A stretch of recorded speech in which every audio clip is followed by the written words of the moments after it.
He is lying, sabi ng ating Pangulong Bongbong. Ni-review nila thoroughly.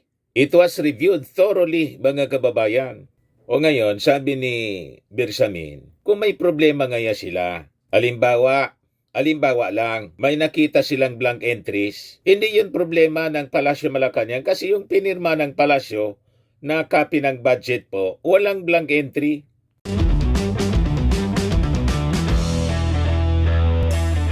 Ito naman po yung bago naming product na binibenta online.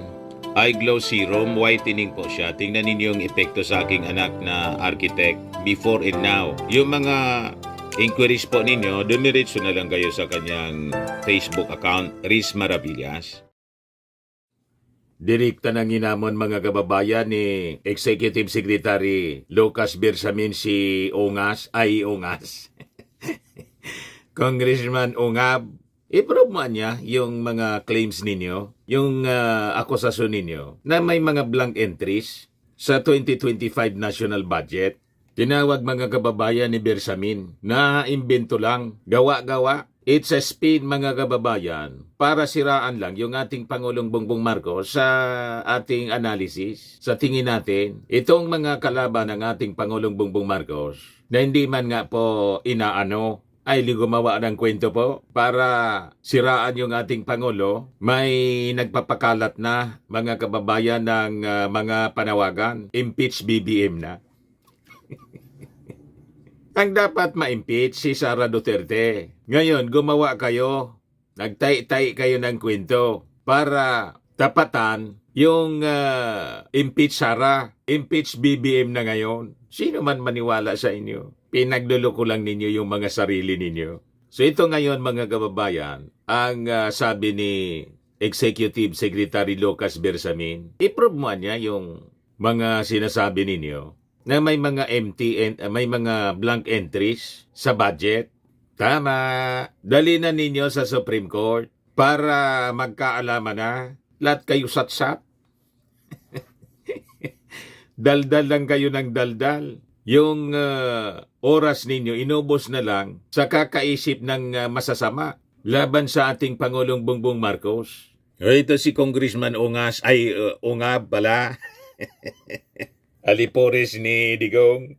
Sabi po ni E.S. Lucas Bersamin kay Ongab, probe blank claims. Yan ang matapang po na challenge ng ating Executive Secretary, dating Supreme Court Chief Justice. Ang Executive Secretary ng ating Pangulong Bongbong Marcos, dating Supreme Court Chief Justice. Magaling, mga kababayan. Paano ang masindak ninyo? Alam niya yung kanyang sinasabi. At mismong yung ating Pangulong Bongbong Marcos, very confident, mga kababayan, ng tanungin ng media, outright sinagot ng ating Pangulong Bongbong Marcos na si Digong, sinungalingan niya. Nagsisinungaling yan. He is lying, sabi ng ating Pangulong Bongbong. Ni-review nila thoroughly.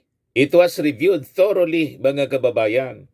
O ngayon, sabi ni Bersamin, kung may problema ngaya sila, alimbawa lang, may nakita silang blank entries, hindi yun problema ng Palasyo Malacanang kasi yung pinirma ng Palasyo na copy ng budget po, walang blank entry. Dihanapin ninyo sa committee level, sa BICAM. Panagutin ninyo yung BICAM kung may nakita kayong diferensya kasi sila naman yung nag-review before na sinubmit sa ating Pangulong Bongbong Marcos for review and signature siyempre. Ni-review, ini yung approve without thinking. Yan sabi dito, Malacanang challenged Davao City Representative Isidro Ongab to prove his invention that there were irregularities in the enactment of the 2025 national budget, which the palace was confident would later be found to be above board. Tiwala ang Palasyo Malacanang kasi na-review nila. Wala silang gawain na mga illegalities yung Palasyo Malacanang. Kaya yung tawag ni Bersamin sa statement ni Ongab, imbentoan niya, invention, manufactured stories. Ang mga sinungaling po na mga tao, tulad ni Digong na tinawag ng ating Pangulong sinungaling, nagsisinungalingan niya siya, normal sa kanila ang mag-imbento. At yung sabi nga natin, ang mga taong mainakusa, Most of the time, gawain kasi nila. Sabi dito sa amin sa Bicol, an matinao, maginibo. Nasa Tagalog, ang ibig sabihin, ang maing nakusa ay siyang may gawa. Bakit natin nasabi, mga kababayan, si Ping Lacson mismo yung nagpatotoo? O ito yung post ni Ping Lacson, mga kababayan, noong January 22. Si Ping Lacson, straight ito, hindi nga ito kumukubra ng pork barrel. Ayaw niyang, siya lang yung senador, mga kababayan, ayaw kumubra. Ayaw gamitin yung kanyang pork barrel. Hindi niya. Kayo na lang ang gumamit ng pork barrel. Ako hindi, ayaw ko. So almost 20 years na pagiging senador, mga kababayan, ni Ping Lacson, hindi siya kumubra ng pork barrel. Allergic siya.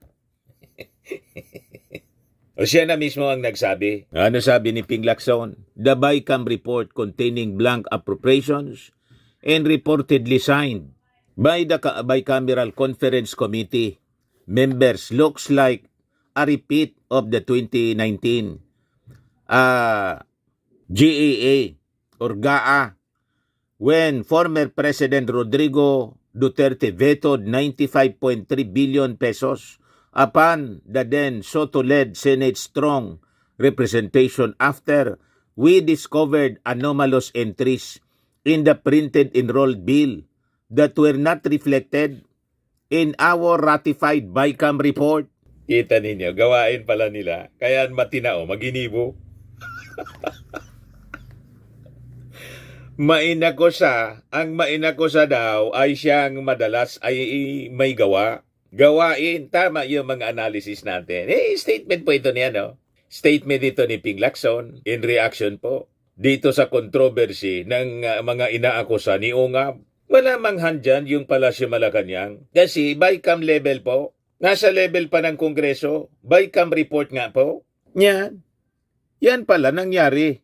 Ang ganyang mga akusasyon nila nangyari sa kanila 2019 GAA when former President Rodrigo Roa Duterte vetoed 95.3 billion upon the then Soto-led Senate strong representation after we discovered anomalous entries in the printed enrolled bill that were not reflected in our ratified BICAM report, sabi ni Ping Lacson. Yan yung post niya sa kanyang Twitter account, X account, mga kababayan yata ito.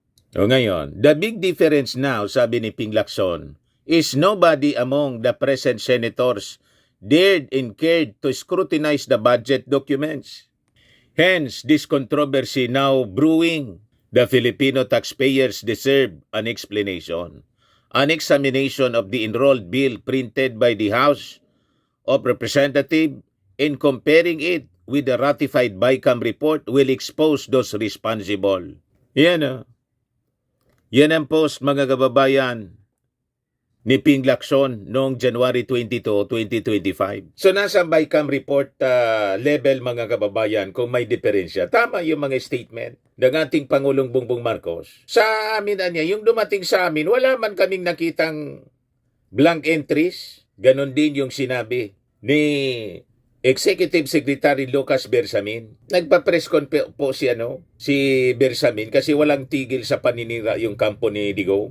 After na magpa-interview si Digong, mga kababayan, pati si Ungab, sabay-sabay na umatake yung kanyang mga kampo ng kadiliman. Kaya, ang amon, mga kababayan ni Bersamin, i-prove niya ninyo. Yan ang direktang hamon kay Ungab ni Lucas Bersamin. I-prove ninyo niya. Gusto ninyong dalhin sa Supreme Court? Walang makakapigil sa inyo. Not even us. Dalhin ninyo para magkaalaman na. Hindi magdider ng ganyan si Lucas Bersamin, mga kababayan, na dating Supreme Court Chief Justice, kung hindi siya sigurado. Di ba? Yan sabi ni Bersamin. He should prove his claims because we have nothing to do with him. We have nothing to do with the blanks. That's his invention. If there were really through omissions, let Congress, the lower house, the upper house, explain, if any. Hindi po ang Palasyo Malacanang ang mananagot. Ang mananagot yan, yung Kongreso, House of Representatives in the Senate. Kung may pagkukulang, may diferensya, kung may mga blank entries, walang kinalaman yung Palasyo Malacanang sa blank entries kasi yung pinirmahan ng ating Pangulo, kumpleto, walang blanco. Walang matinong Pangulo ang pipirma sa isang blanco, blankong page, blankong entries, walang ganon. Kung mayroon, baka si Digong kasi sabi nga natin, ang matinao, maginibo. Ang mainakusa ay siyang may gawa, malamang. Kaya ito yung sinabi ni Ping Lacson. Noong 2019 na niya, ganun. Sila pala yung may gawa. Yan na. Yan na. Na-discover daw yung anomalous entries in the printed enrolled bill na yan that were not reflected in our ratified BICAM report that was in the GAA 2019, panahon ni Digong. Sabi ko sa inyo, may kasabihan po tayo, an old adage, do not throw anya stones in glass houses. Huwag kang mangbabato kung ang bahay mo ay gawa sa salamin. Baka yung bato tumablada, backfire yung bato, at may makasalo ng iyong bato at ibalibag pabalik sa inyo. Basag sigurado ang iyong bahay na gawa sa salamin. Do not throw a stone in glass houses. That is an old adage. Ayan tuloy, nag-backfire. Bakit? Kayo pala yung may gawa. Kaya mahilig kayo mag-akusa. Si Ping Lacson mismo ang nag-confirm. The BICAM report containing blank appropriations and reportedly signed by the Bicameral Conference Committee members looks like a repeat of the 2019 GAA when FRRD vetoed 95.3 billion upon the then Soto-led Senate strong representation after we discovered anomalous entries in the printed enrolled bill that were not reflected in our ratified BICAM report. Sino yung chairman ng Committee on Appropriations noon sa Congress? Si Ongab.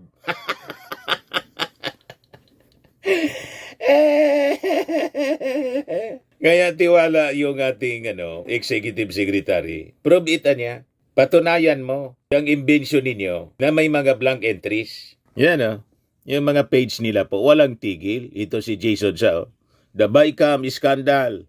See nothing, hear nothing, see nothing, remember my name, my face, and my signature.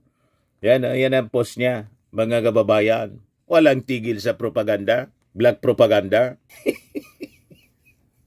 Yung mga inaakusa ninyo, bubuelta yan sa inyo kasi kayo pala yung may gawain. Sabi ni Ping Lacson, nangyari siya 2019 sa GAA. Pakinggan natin mga kababayan si E.S. Bersamin. Ito yung press con, mga kababayan, as covered by RTVM and published by na mainstream media, Philstar. Have your reaction do sa sinabi ni Representative Ungab na plano niyang dalhin sa Supreme Court itong usapin ng GAA? Hindi ko mapipigilan si Congressman Ungab at saka yung mga similarly minded people who would want to put up a challenge.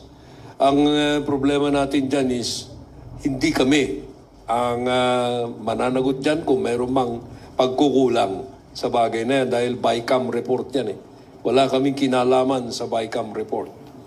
Ang may kinalaman lang kami yung finished product na pinapirmahan sa presidente. Hindi yung blank check. Correct. Ay may problema kung mayroon man na mga blank entries yung mga members ng Bicameral Conference Committee. Yung mga members ng Bicameral Conference Committee po, ang chairman yan, sa Senado si Grace po. Mga members, si Amy Marcos. Si Amy Marcos nagsalita na. Wala man niya akong nakita. Si Sherwin Gatsalian ganon din. Si Joel Villanueva, lahat na nagsalita sila sa Senado. Si Jinggoy, si Risa Ontiveros na anti-Marcos. Maging si Risa na hindi nga pumirma, kontra siya. Wala mang nakita siya gano. Wala man anyang blank entries. O ngayon, kung may problema sa BICAM report, hindi po ang Palasyo Malacanang ang mananagot. Mananagot yung mga senador na members ng BICAM, tapos yung mga congressmen. O ano kayo ngayon? Buwelta sa sa BICAM. Huwag ninyong inaakusa yung Palasyo Malacanang sa kasalanan kung mayroon na hindi ang Palasyo ang may gawa. Pero ang sinisiraan ninyo yung Palasyo Malacanang, yung ating Pangulong Bongbong. Gamit yung issue sa BICAM report. Ano mang kinalaman? Tama si Bersamin. Anong kinalaman sa BICAM report na hindi yun trabaho ng Palasyo? Trabaho ng BICAM. O diba, durug-durug kayo. Lumalabas tuloy na mga talagang ub-ub kayo. Kasi ang intensyon ninyo, gamitin ang issue para siraan yung ating presidente. Para paalsahin, ginagatungan yung publiko ni Digong. Mag-alsa yung mga mamamayan, pati yung military. Ano naman ang tingin ninyo sa ating mga mamamayan at sa military? Mga gonggong na tulad ninyo. Hindi nag-iisip?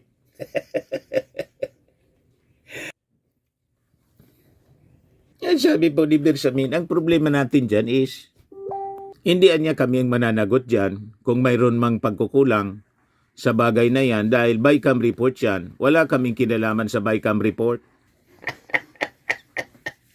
Kaya sabi ni Bersamin, probita niya, hindi namin na niya kayo mapipigil, si Ungab. Kung gusto niyang dalhin sa Supreme Court, dalhin na ninyo sa Supreme Court. Ano kayo ngayon? Tingnan natin kung dadalhin ni Ungab sa Supreme Court. Pag hindi mo yan dinala sa Supreme Court, confirm, paninira lang ninyo. Paninira ninyong mag-amo sa ating administrasyon. Huwag kami. Ang ating programa mga kababayan, atid sa inyo nitong ating mga sponsors. Firmax Firming and Lifting Cream. Pinapay po sa mga pulses in affected area. Mainam po ito sa mga pains at paninigas ng mga kaso-kasuan. Ito sa mukha naman yung application, anti-aging, Automax po siya. Ito ay Glow Zero mga kababayan. Whitening po siya. Made in South Korea. Ito naman po, Ningxia Red Mix Fruit Drink. Gawa po siya sa goji berry. May anti-cancer properties po siya. At sa mga naghanap po ng malinis and spacious fitness gym, pumunta lang po kayo sa aming Colossal Fitness Gym. May Grab car rental din po kami. At bills payment po sa aming office. At saka sa mga mahilig po sa mga imported bags, manood po kayo sa live selling ni Madam Eileen Rosales sa kanyang Eileen Closet po. Pati mga shoes, ito yung kanya po. Ito yung kanyang page.